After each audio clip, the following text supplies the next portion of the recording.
Concept 2, problem-solving application.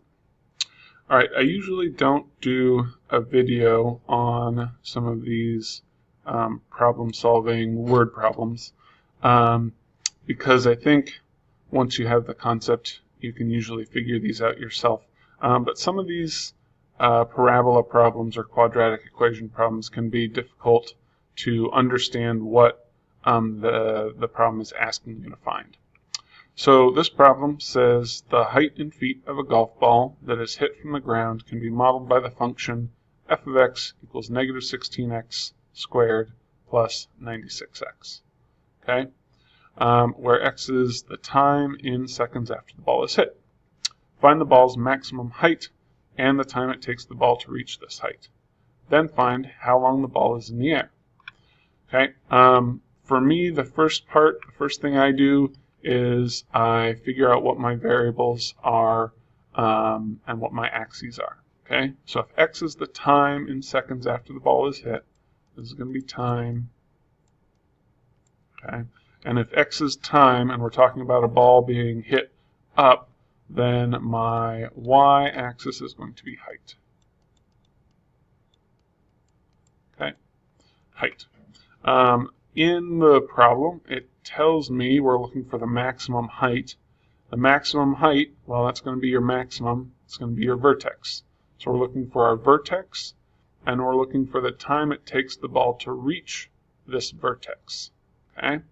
So one of the tricky things is to understand what 0 is, what your x-axis is, and what your y-axis is. Okay, so 0 on my x-axis, okay, where my y-axis is, that's going to be the time when the ball is hit. Okay, that's time 0. That's the very start. So my, and I know this also because I don't have any plus or minus c. I don't have a third term in my quadratic.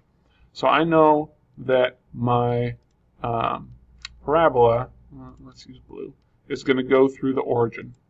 Okay, this is where it's going to start, and it's going to come up somewhere like that and then come back down.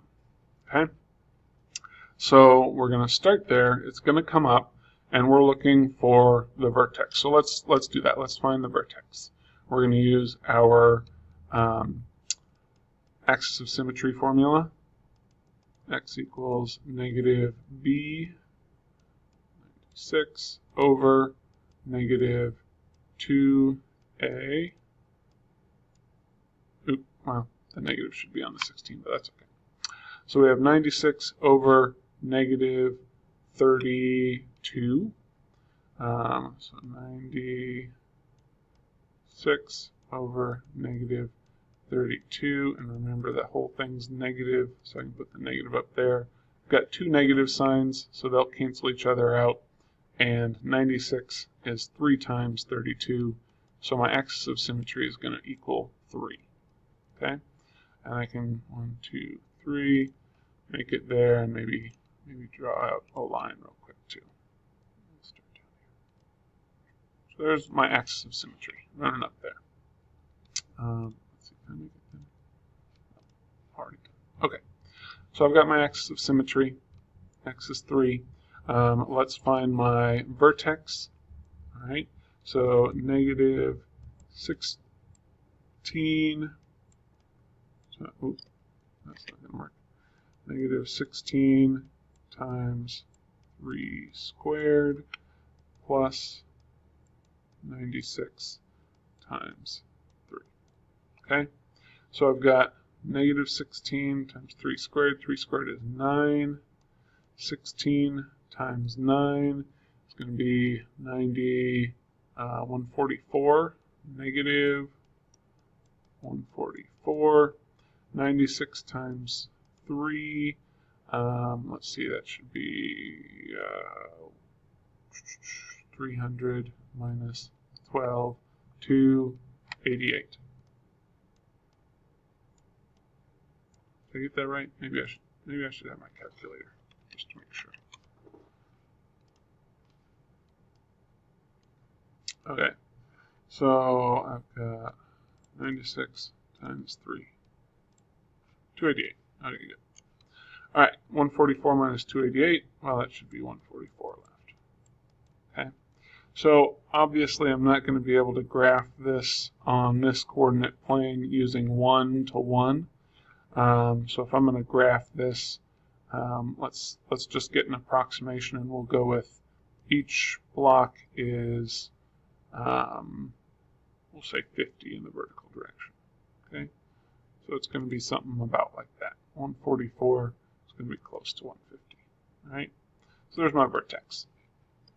Got my vertex. My vertex is its max height.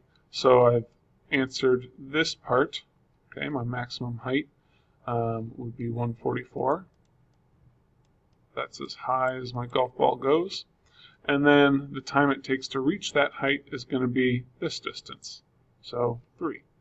So 3 seconds. 3 seconds equals time. Okay? And then the last question is how long the ball is in the air. All right, and this one is actually really easy if you're looking at it or if you're thinking about it. If this is my parabola, it comes out like this. Okay, it's going to be symmetrical. It's going to go the same way. If it is here, 3 away from my axis of symmetry, 1, 2, 3, there's my other point. Okay, and the time it takes before it hits the ground at height is 0 is going to be 6 seconds. Okay, so that would be 6 seconds total travel time. And that's it.